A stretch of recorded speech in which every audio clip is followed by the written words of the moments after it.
बिस्मिल्लाहिर्रहमानिर्रहीम। अस्सलामु अलैकुम वरहमतुल्लाहि वबरकातुहू। हज 2025 में जाने वाले हाजियों के लिए हज कमेटी ने दूसरी किस्त के पेमेंट का ऐलान कर दिया था, जिसके अंदर में उन्होंने बताया था कि हज कमेटी की जो दूसरी किस्त है वो 1,42,000 की है और 1,42,000 आपको 16 दिसंबर तक भर देने हैं हज कमेटी को। और हज कमेटी ने डॉक्यूमेंट जमा कराने के लिए जो बात कही थी वो वेटिंग लिस्ट वालों के लिए है। जो पहली किस्त जमा करा चुके हैं उनके लिए डॉक्यूमेंट्स अभी कुछ नहीं जमा करवाने, उन्हें सिर्फ अपनी जो पेमेंट की जो रिसिप्ट है वही जमा करवानी है। काफी हाजियों के मन में यही सवाल था कि हमको क्या फिर से डॉक्यूमेंट जमा करवाने हैं। तो सिर्फ वेटिंग लिस्ट में सिलेक्ट हुए हाजियों को ही दोनों किस्तों का पेमेंट करना है और डॉक्यूमेंट जमा करवाने हैं।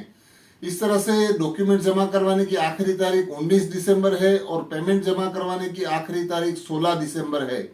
हो सकता है हज कमेटी वो तारीख आगे भी बढ़ाए, लेकिन फिलहाल कुछ कहा नहीं जा सकता है। उससे पहले आपको अपना पेमेंट और डॉक्यूमेंट जमा करवा देने हैं।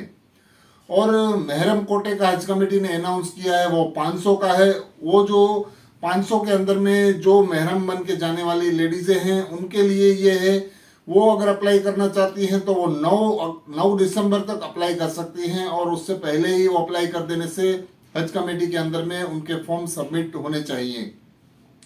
तो आज का मेन पॉइंट हम बात करने वाले हैं वो है हज कमेटी के अंदर में से हाजियों को क्या क्या मिलने वाला है और हज कमेटी क्या किट कुछ देने वाली है हाजियों को। ऐसी बातें हज कमेटी के जो हाजी सवाल कर रहे हैं, जो हज में जाने वाले हाजी है वो सवाल कर रहे हैं क्या हज में जाने के लिए हमको कोई किट मिलेगी या तो सूटकेस मिलेंगे या तो क्या क्या चीज़ें उस किट में होंगी।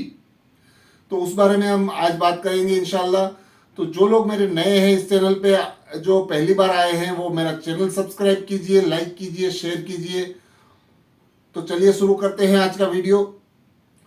दोस्तों, हज कमेटी की तरफ से देने वाली किट की बात करें हम तो हज कमेटी फिलहाल अभी कुछ किट वगैरह देती नहीं है। जो पहले के सालों में देते थे वो सूटकेस वगैरह होते थे और कुछ चीज़ें ऐसी हैं जो छाते हैं या तो कोई पीछे गले में पहनने वाले बैग्स हैं, इस तरह की चीज़ें जो जिसके अंदर में आप चप्पल वगैरह रख सकते हैं या तो कोई ऐसी ज़रूरियत की चीज़ें रख सकते हैं। ऐसी छोटी छोटी चीज़ें पहले हज कमेटी देती थी। फिलहाल हज कमेटी कोई ऐसी चीज दे नहीं रही है कि आपको उसके अंदर में हज कमेटी की तरफ से कोई किट मिले। तो हज कमेटी की तरफ से आपको इस बार कुछ भी मिलने वाला नहीं है। आपको अपने खुद से तैयारी करनी है और क्या क्या लेना है वो भी मैं आपको आगे बताऊंगा। तो हज कमेटी की किट इस बार कुछ भी नहीं मिलेगी। फिलहाल बहुत सालों से हज कमेटी ने बंद कर दिया है वो सब सिस्टम और आपको ही तैयारी करनी पड़ेगी और क्या क्या लेना है वो भी मैं आपको बता रहा हूं। देखिए, आपको हज कमेटी की तरफ से वेट जो है वो वेट बैग जो ले जाने हैं वो बैग का वेट 20-22 किलो के अंदर ही रहना चाहिए और आपको 20 किलो वेट ले जाना है। हज कमेटी की तरफ से एक एक हाजियों को 2 सूटकेस 20-20 किलो के ले जाने हैं और एक 7 किलो का बैग ले जाना है जो पीछे आप गले में पहन सकते हैं या तो आपके हाथ में रख सकता है। ऐसा बैग एक होना चाहिए जो कि आपको फ्लाइट के अंदर में आपके साथ रहेगा। और जो 2 सूटकेस आपके 20-20 किलो के रहेंगे वो आपको लगेज में डालने हैं। इस तरह से आपकी चीजें भी आपको पैक करनी है।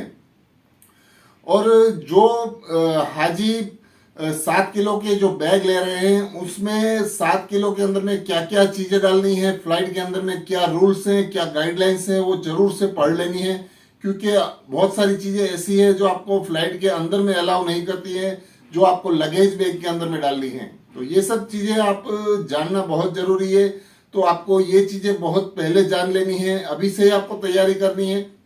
और साथ साथ में ही आपको, आप समझ गए होंगे, 2 ट्रॉली बैग सूटकेस और एक पीछे 7 किलो वाला बैग रखने के लिए वो आपको ले जाना है। टोटल 27 किलो हज कमेटी आपको अलाउ करती है ले जाने के लिए।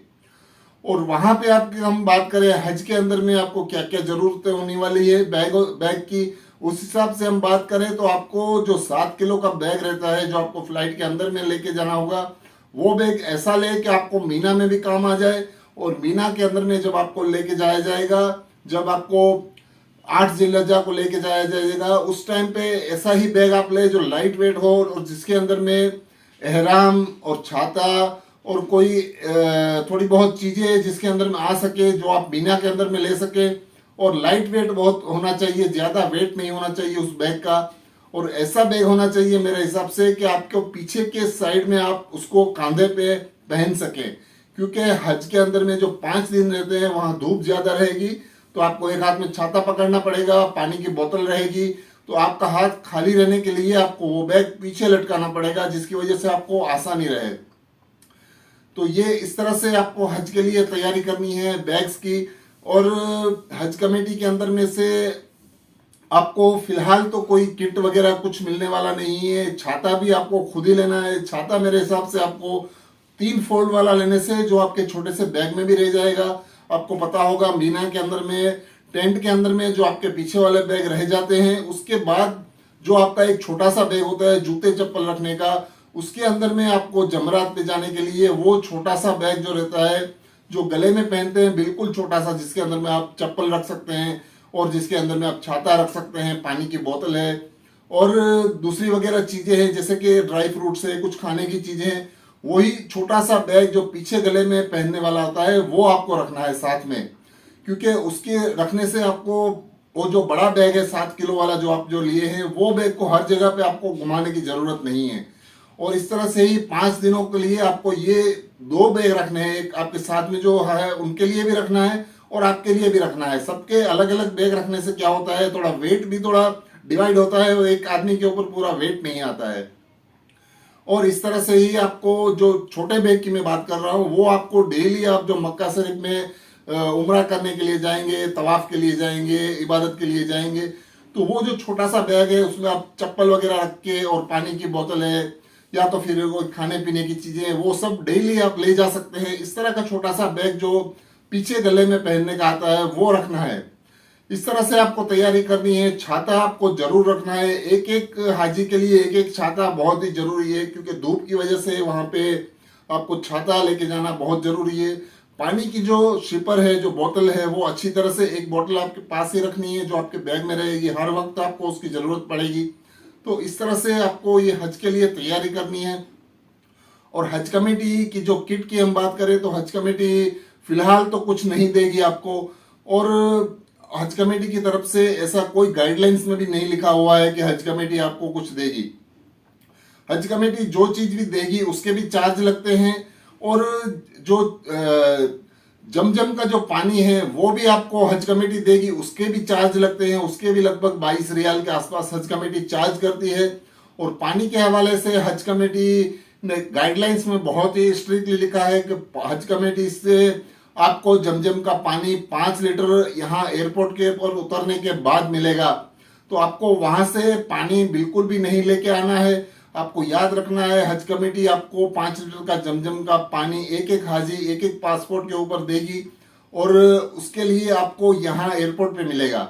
आपको वहां से पानी नहीं लेके आना है। अगर आप वहां से सूटकेस में या तो आपके सामान में पानी लेके आएंगे जमजम का, तो आपको एयरपोर्ट पे परेशानी होगी, और आपको वहां पे आपका सामान भी खोला जाएगा और उसके अंदर में से आपकी पानी की बोतलें जो जमजम का पानी है उसको निकाल दिया जाएगा। तो इस तरह से आपको ये खास ध्यान रखना है, और इसी तरह से आपको तैयारियां करनी है हज में जाने की। और मेरा मानना यह है कि अभी से ही अगर आपको सूटकेस वगैरह कुछ ऑफर में मिल रहे हैं, आपको अच्छी कंपनी के ट्रॉली बैग्स मिल रहे हैं कहीं पे, तो आप जल्द से जल्द ले लीजिए। और इसी तरह से हज कमेटी हज में जाने के लिए आपको धीरे धीरे तैयारियां शुरू कर देनी है। तो बस यही था आज का मेरा वीडियो आपके लिए। तो अगर मेरा वीडियो आपको अच्छा लगा हो और अगर आप नए हैं मेरे चैनल पे, तो प्लीज़ मेरा चैनल सब्सक्राइब कीजिए, लाइक कीजिए, शेयर कीजिए। अल्लाह हाफिज़।